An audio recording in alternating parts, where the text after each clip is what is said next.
సంగారెడ్డి నియోజకవర్గం సంబంధించి సంగారెడ్డి మున్సిపాలిటీ, సంగారెడ్డి మండలం, కంది మండలం, కొండపూర్ మండలం సంబంధించినటువంటి సీఎంఆర్ఎఫ్ చెక్కులు గౌరవ శాసనసభ్యులు గౌరవకరాలు చేతుల మీద బెనిఫిషియర్స్కి ఇవ్వడం జరిగింది. మొత్తం గాను 21,33,000 రూపాయలకు సంబంధించిన విలువగల చెక్కులను పంపిణీ చేయడం జరిగింది. రాష్ట్ర ప్రభుత్వం కాంగ్రెస్ పార్టీ ప్రభుత్వం ఏర్పడిన తర్వాత 2 సంవత్సరాలు పూర్తయినప్పటికీ ఇప్పటి వరకు ఒక్క రూపాయి నయా పైసా పని కూడా మున్సిపాలిటీలోని గ్రామాల్లో అయిన పరిస్థితి లేదు.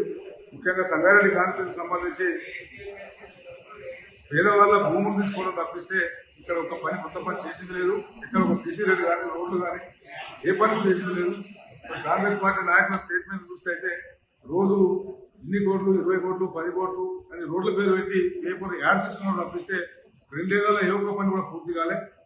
హెచ్ఎండిఏ నిధుల నుంచి మంత్రులు శంకుస్థాపన చేసినటువంటి బైపాస్ రోడ్డు కానీ, అదేవిధంగా కలిగంలో పోయేటటువంటి చౌరసగా బెనలో పోయే రోడ్డు కానీ శంకుస్థాపన చేసిన ఇప్పటిదాకా కూడా అతిగతి లేదు. అది కూడా నాణ్యత లేదు, పని చేసినట్టు లేదు.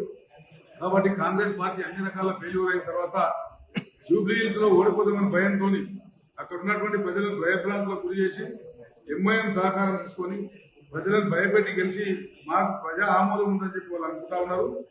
ఎట్టి పరిస్థితుల్లో గ్రామాలకు వస్తే తెలుస్తుంది. స్థానిక సంస్థలకు ఎందుకు వచ్చినప్పుడు టీఆర్ఎస్ పార్టీ నాయకులందరూ సిద్ధంగా ఉన్నారు, మా కార్యకర్తలు సిద్ధంగా ఉన్నారు. ప్రజలు కూడా అవకాశం కోసం వెయిట్ చేస్తూ ఉన్నారు. 2 ఏళ్లు పూర్తయింది. 100 రోజులలో ఇస్తానటువంటి మీరు మహిళలకు 18 సంవత్సరాలు నిన్న ప్రతి ఒక్కరికి 2,500 ఇస్తామని ఇప్పటిదాకా ముందు చేసి చూపించారు. పెన్షన్ 4,000 ఇస్తామని అది కూడా ఇవ్వలే. రైతు బంధు 2 పంటలకైతే ఎక్కువ 2 సార్లు ఇచ్చారు. 15,000 అని చెప్పి మరి అది కూడా 12,000కి కుదించి 2 పంటలకు 2 సార్లు మాత్రమే ఇచ్చారు 2 ఏళ్లలో. కాబట్టి ఈ ప్రభుత్వం అన్ని అబద్ధాల ప్రభుత్వం. మహిళల స్కూటీలు లేవు, రిజర్వేషన్లలో తాత్కారం చేస్తూ మరి అది కూడా పెద్ద సమస్య సృష్టించి కుల మతాల మధ్య సృష్టించే ప్రయత్నం చేస్తున్నటువంటి కాంగ్రెస్ పార్టీ 60 సంవత్సరాలు వాళ్ళే ప్రధానమంత్రి, వాళ్ళే ముఖ్యమంత్రులు ఉన్న చేయనటువంటి రిజర్వేషన్ అంశం బయటకు తీసుకొచ్చి ప్రజల మధ్య సృష్టించే ప్రయత్నం చేస్తూ ఉన్నారు. ఇప్పటికైనా బీఆర్ఎస్ పార్టీ పక్షంగా డిమాండ్ చేస్తూ ఉన్నాం. మీరు కామారెడ్డి డిక్లరేషన్ ప్రకారం మరి మాకు చేతగాని క్షమాపణ కోరి ఎలక్షన్ పోయిరా, లేకపోతే బీసీలకు మోసం చేయడానికి మీరు ప్రయత్నం చేసినా ఒక్కసారి కాంగ్రెస్ పార్టీ చెప్పాల్సిన అవసరం ఉంది. మరి గ్రామాలకు పోతే తప్పకుండా రేపు టీఆర్ఎస్ పార్టీ అభ్యర్థులు కానీ, టీఆర్ఎస్ పార్టీ కార్యకర్తలు కానీ, ప్రజలు కానీ కాంగ్రెస్ పార్టీ నాయకులు నిలదీసి ఇవన్నీ అడుగుతారు.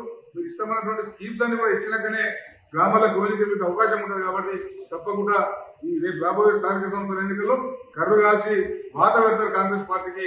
కాబట్టి ఇప్పటికైనా సరే ఇచ్చిన మాట ఆమె నిలుపుకోవాలని చెప్పి డిమాండ్ చేస్తా ఉన్నాం. పిల్లలు బతుకమ్మ చీరలను ఇందిరమ్మ చీరలను పెట్టి ఇందిరాగాంధీ పంపించినట్టుగా ఒక్కొక్క చీర ఇచ్చి నేను తిప్పుడే పోతా ఉన్నారు. టీవీలో చూస్తే మరి కేసీఆర్ నయం ఉండే పండుగకి ఇస్తే కనీసం గడిగులం కట్టుకుంటుంది. ఇది ఎన్నికల కోసం చీరలు ఇస్తానని దుకాణం పెట్టి మరొక కొడంగల్ని మీటింగ్ పెట్టి చీరలు ఇస్తానని చెప్పి ప్రకటించి 2 రోజుల్లో ఎలక్షన్ వస్తాయని చెప్పి ఒక ముఖ్యమంత్రి మాట్లాడితే మరి పాత కాంగ్రెస్ సంగారెడ్డిలో జగ్గారెడ్డి కావచ్చు, కోమరెడ్డి వెంకరెడ్డి కావచ్చు, మిగతా అంతా కూడా ఏం చేస్తున్నారో అర్థమైతలే. మొత్తం రేవంత్ కిందికి వెళ్ళిపోయిన అందరూ రేవంత్ని పొగుడుకుంటా ప్రభుత్వం కాజేసుకుంటా వాళ్ళ పని వాళ్ళు చూసుకుని తప్పిస్తే ప్రజాపాలన అని చెప్పి పాలన గాలి వదిలేసిన కాంగ్రెస్ పార్టీకి తప్పకుండా స్థానిక సంస్థల ఎన్నికల్లో బీఆర్ఎస్ పార్టీ విజయదుంది మోగించి కాంగ్రెస్ పార్టీకి సుఖ చూపించారని చెప్పి సందర్భంగా తెలియజేస్తాము. చరిత్ర సృష్టించినోడు ఇప్పుడు ఆ చరిత్రని తిరగరాయబోతున్నాడు. అబద్ధాల గోడల్ని బద్దలు కొట్టి నిజాలను రాగా మీ ముందుంచబోతున్నాడు. నిజమైన వార్తల కోసం వెంటనే డౌన్లోడ్ చేసుకోండి రా యాప్ని.